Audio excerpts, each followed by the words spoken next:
Hello students, कैसे हो आप सब लोग। मैक ऑनलाइन लेक्चर्स पर फिर से आपका एक बार स्वागत करता हूं। मैं हूं एके सैनी। आज लेकर आया हूं मटेरियल साइंस के ऊपर लेक्चर नंबर 24, जिसमें हीट ट्रीटमेंट पार्ट ई वीडियो आपके सामने है, आप देख रहे हो। आज इसमें डिस्कस करने वाला हूं टेम्परिंग प्रोसेस। इस छोटी सी वीडियो में पूरी की पूरी प्रोसेस आपको मैं एक्सप्लोर करके बता दूंगा। बस 5-7-10 मिनट मेरे साथ बने रहिए। देखिए, टेम्परिंग प्रोसेस बताने से पहले आपको ट्रिपल टी डायग्राम एक बार फिर से दिखा देता हूं, जिसकी डिस्कशन हम पहले बहुत बार कर चुके हैं। इसमें आप जानते हो ये ट्रांसफॉर्मेशन कर्व है टेम्परेचर और टाइम के ऊपर। यहां से अगर ऑस्टेनाइट स्ट्रक्चर से कोई कूलिंग कर्व आ रहा है जो कि ट्रांसफॉर्मेशन जोन में से पास होके जा रहा है, जैसा कि यहां पे नजर आ रहा है, तो आपको पेयर लाइट स्ट्रक्चर मिलती है। और जैसे जैसे ये कूलिंग रेट कम होती चली जाएगी, कर्व इस प्रकार से होता चला जाएगा, पेयर लाइट स्ट्रक्चर कोरस होती चली जाएगी। इतना आपको बताया था।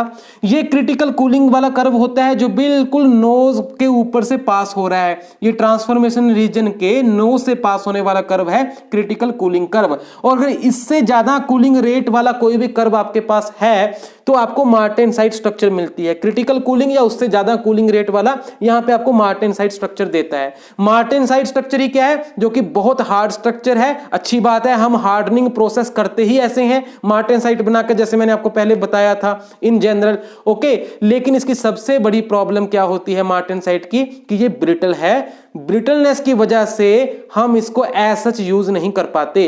तो सबसे पहले इसकी ब्रिटलनेस को कम करना पड़ता है। बस टेम्परिंग का यही एक काम है। आ गया होगा आपको समझ में। तो देखिए, टेम्परिंग का पर्पस क्या है? To decrease brittleness of martensite structure. Note कर लीजिए, to decrease brittleness of martensite structure and increase the toughness. Toughness क्या होता है? शॉक अब्सॉर्ब करने की जो प्रॉपर्टी है मटेरियल की, वो तभी होगी अगर वो ब्रिटलनेस उसमें ना हो या कम हो। तो ब्रिटलनेस को ही हम कम करते हैं टेम्परिंग प्रोसेस के थ्रू। ओके, अब टेम्परिंग प्रोसेस कितनी प्रकार की होती है? नोट कीजिए, 3 प्रकार की। एक हाई टेम्परेचर पे, एक मीडियम टेम्परेचर पे, एक लो टेम्परेचर पे। हाई टेम्परेचर टेम्परिंग होती है 500 से 650 degree Celsius. Medium temperature tempering 350 से 500 degree Celsius. Low temperature tempering 250 degree Celsius. Temperature का यहां मतलब क्या है? जो मार्टेनसाइट स्ट्रक्चर आपके पास है, कंपोनेंट है मार्टेनसाइट स्ट्रक्चर वाला, उसको अब आपने 500 से 650 डिग्री सेल्सियस तक ले जाना है, फिर स्लोली उसको फर्नेस में कूल कर लेना है। तो इसको हम कहेंगे हाई टेम्परेचर टेम्परिंग। इससे क्या होता है? जो पल्वेराइज्ड यानी सब माइक्रोस्कोपिक सीमेंटाइट स्ट्रक्चर थी वो कंबाइन हो जाती है और वो माइक्रोस्कोपिक स्ट्रक्चर में कन्वर्ट हो जाती है। सब माइक्रोस्कोपिक स्ट्रक्चर माइक्रोस्कोपिक में कन्वर्ट हुई तो कोरसनेस बढ़ी है ना। तो जो कोरसनेस बढ़ी है थोड़ी सी मार्टेनसाइट की तुलना में, उससे क्या हो गया? ब्रिटलनेस कम हो गई, टफनेस थोड़ी सी बढ़ गई। और वो जो आपके पास स्ट्रक्चर निकल के आती है, that is known as sorbite structure in the name of English scientist H.C. Sorby. उस स्ट्रक्चर को हम कहते हैं सोरबाइट। बड़ा ही इंपॉर्टेंट पॉइंट बता रहा हूं आपको कंपटीशन पॉइंट ऑफ व्यू से भी। High temperature tempered product of martensite क्या है, या फॉर्म ऑफ मार्टेनसाइट क्या है? सोरबाइट। यानी मार्टेनसाइट की अगर हाई टेम्परेचर टेम्परिंग करते हो, जो स्ट्रक्चर निकल के आती है उसका नाम है सोरबाइट। याद रखिएगा, ये इंपॉर्टेंट पॉइंट आपको बताया। दूसरी प्रोसेस है जो हम मीडियम टेम्परेचर पे करते हैं। उसी मार्टेनसाइट स्ट्रक्चर को अगर 350 से 500 तक ले जाते हो, बस उससे ऊपर नहीं, और फिर इसको कूल करते हो, तो आपके पास जो स्ट्रक्चर आती है वो स्ट्रक्चर कहलाती है troostite structure, French scientist L.J. Troost के नाम पे। Troostite structure. तो अब जो आपके पास स्ट्रक्चर निकल के आई है, ये उसके कंपैरेटिवली और ज्यादा फाइन स्ट्रक्चर है। सोरबाइट के कंपैरेटिवली और ज्यादा फाइन स्ट्रक्चर है, क्योंकि इतने टेम्परेचर पर आप गए नहीं, इतनी डिफ्यूजन नहीं हो पाई, तो अभी फाइन स्ट्रक्चर है सोरबाइट की तुलना में। तो ये जो स्ट्रक्चर आपके पास आती है, इससे हम डाइज जैसे कंपोनेंट्स तैयार करते हैं। ओके, तीसरी बात आती है लो टेम्परेचर टेम्परिंग की। बस 250 डिग्री सेल्सियस ज्यादा से ज्यादा उतने पे ले जाते हैं, फिर उसको कूल कर लेते हैं। इतने थोड़े से टेम्परेचर राइज में कोई डिफ्यूजन नहीं हो पाती, इसलिए हार्डनेस में कोई ज्यादा चेंज नहीं आ पाता, स्ट्रक्चर में कोई ज्यादा चेंज नहीं आ पाता। चेंज किस में आता है? जो स्ट्रेसेस वगैरह होती हैं वो रिलीव हो जाती हैं। तो लो टेम्परेचर टेम्परिंग से मेनली इंटरनल स्ट्रेसेस जो है वो रिलीव होती हैं। इससे जो स्ट्रक्चर्स बनती है, मींस इंटरनल स्ट्रेसेस फ्री जो आपके पास स्ट्रक्चर्स हैं, वो हम कहां यूज करते हैं? अलग अलग कंपोनेंट, जैसे एग्रीकल्चरल टूल्स है वहां यूज करते हैं।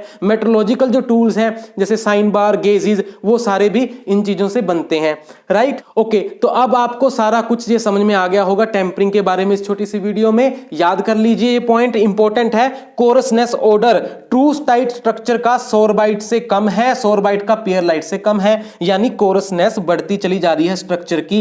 जैसे जैसे ट्रू टाइट से सोरबाइट, सोरबाइट से पियरलाइट की हम बात करते हैं। मैंने आपको पहले भी बता दिया है कि स्ट्रक्चर सोरबाइट की मार्टेनसाइट की तुलना में कोरस है, ओके। बट पियरलाइट के कंपैरेटिवली अगर हम देखें तो सोरबाइट फाइन ही है और ट्रूस्टाइट सोरबाइट से भी फाइन है। तो देखिए, ट्रूस्टाइट सबसे कम कोरस है, दैट मीन सबसे ज्यादा फाइन है, सोरबाइट बीच का है, और पियरलाइट सबसे ज्यादा कोरस है, मीन सबसे कम फाइन है। ये बात आपको समझ में आ गई होगी। अगर हम एक लैमिना और दूसरे लैमिना के बीच की डिस्टेंस देखें स्ट्रक्चर के अंदर, तो देखिए 0.1 माइक्रोमीटर से भी कम है ट्रूस्टाइट में, सोरबाइट में 0.2 माइक्रोमीटर, पियरलाइट में 0.5 माइक्रोमीटर से ज्यादा भी होती है। तो इसका मतलब है कोरसनेस देखिए बढ़ती चली जा रही है। दूसरा एक और इंपॉर्टेंट पॉइंट है, पहले भी बताया है बहुत बार, कि अगर स्ट्रक्चर फाइन है इसका मतलब है स्ट्रक्चर हार्ड होगी, स्ट्रेंथ उसकी ज्यादा होगी। क्यों होगी, बहुत बार पहले मैंने एक्सप्लेन किया है, ओके। तो यहां पर देखिए फाइन स्ट्रक्चर कौन सी है, ट्रूस्टाइट। इसका मतलब है ये सबसे ज्यादा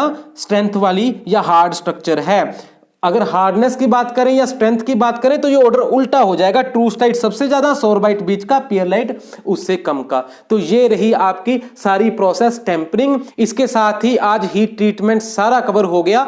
पिछली वीडियोस में annealing, normalising, hardening, case hardening और उनकी सब प्रोसेसेस सबका सब डिस्कस कर चुका हूं। आज टेम्परिंग बचा था, वो भी मैंने डिस्कस कर दिया। लिंक्स नीचे हैं, इस वीडियो के नीचे डिस्क्रिप्शन बॉक्स में देखिए, लिंक्स मिल जाएंगे आपको, क्लिक कर करके देखिए। एक मैं आपको जरूर बात बोलता हूं, पहले भी अभी भी बोल रहा हूं कि एक तो वीडियो को पूरा देखिए, बीच बीच में से मत देखिए, और दूसरी बात सीक्वेंस में देखिए।